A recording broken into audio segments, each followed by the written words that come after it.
mahakamani kwa sababu msajili amechukua jukumu la kuzuia ruzuku kwa chama chetu. Sasa sheria anayoisimamia msajili mwenyewe, sheria ya vyama vya siasa, kifungu cha 18(6), msajili ana uwezo wa kuzuia ruzuku ya vyama au kwa chama kingine chochote, sio cha kwetu tu, chama kingine chochote kinachopokea ruzuku, pale tu ambapo kuna kweli ya mkaguzi na mdhibiti mkuu wa hesabu za serikali kwa chama hicho, kwamba labda chama kimefanya matumizi ya hovyo ya fedha na mkaguzi na mdhibiti mkuu wa hesabu za serikali amekagua na ametoa ripoti, kama vile mnavyosikia sasa hivi ripoti ya mkaguzi na mdhibiti mkuu wa hesabu za serikali inasema serikali ya Rais Samia imefanya matumizi yasiyokuwa na tija ya bilioni 571. Sasa kama mkaguzi tungekuwa na hati chafu au fedha zimetumika vibaya au na jambo kama hilo, kwa mujibu wa kifungu cha 18(6), hapo tu ndio anapopata mamlaka ya kuzuia ruzuku. Na process sio hiyo kwamba anakaa tu nyumbani kwake anasema nimezuia ruzuku.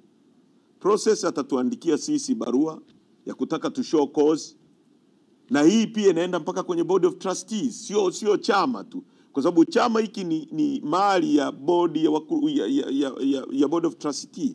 Sasa board of trustees ishow cause na chama kishow cause kwamba kuna matumizi ya hovyo, na kwa kutumia ripoti ambazo ziko audited za mkaguzi na mdhibiti mkuu wa hesabu za serikali.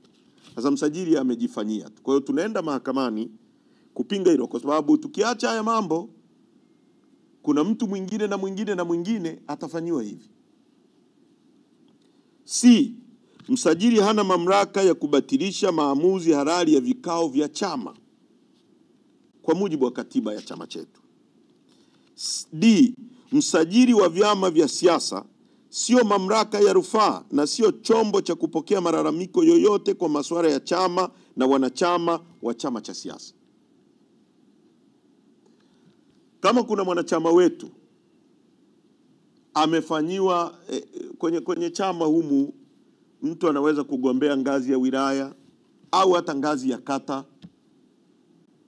pale kwenye maamuzi yakafanyika maamuzi, labda ameona mtu ametoa rushwa labda na vitu kama hivyo, katiba yetu inakutaka ukate rufaa. Kama wewe ni ngazi ya kata, ukate rufaa kwenye wilaya, na mamlaka ya rufaa mamlaka ya wilaya itaakti kama chombo cha rufaa, itapitia malalamiko yako na itafanya nini?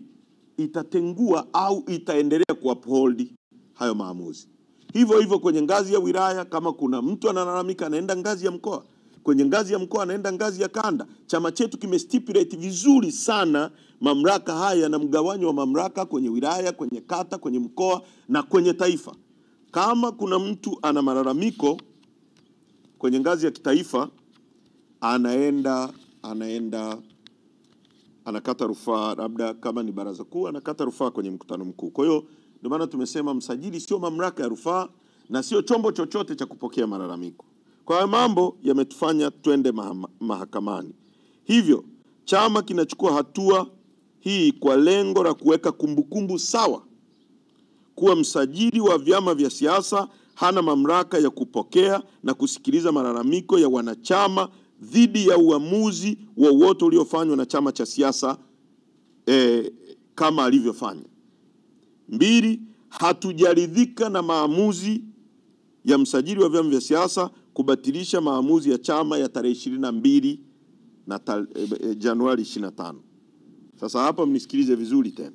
Hata hivyo, kamati kuu kwa kutambua mazingira magumu ya utaratibu wa sheria kutozingatiwa katika nchi hii, impunity, na nawasihi sana waandishi wa habari, ni muhimu sana mkasaidia Watanzania kwenye nchi hii, kwa sababu kuna mambo mengi sana yaendi vizuri. Kuna mazingira unakuta watu wanasema fuata sheria, fuata sheria. Sisi ni law abiding citizen, tunapenda sana kufuata sheria. Lakini pia sheria hizi sio zote ziko justice, sio zote zina haki. Kwa sababu sheria tu. Kuna sheria hazina haki. Lazima tuwe tunajifunza na tunaelewa. Wakoloni walitunga sheria ya kuuza na kununua binadamu, na ukigoma kuuzwa na kununuliwa umevunja sheria. Walitunga sheria kabisa kwamba wewe wakitaka kukuuza, wakuchukua kuuza, na wewe you have no right to resist, kwamba uuzwe kama ng'ombe. Sasa pamoja na hayo yote si tunaelewa, lakini sasa kuna impunity. Kuna utaratibu katika nchi yetu ambao sheria zipo na watu wafuati sheria. Watu wafuati sheria. Watu wanajifanyia tu wanavyoweza. Sasa tumetambua kwamba kuna impunity kwenye serikali. Kwa hiyo kwa sababu kuna impunity, kamati kuu imefanya maamuzi mengine yafuatayo.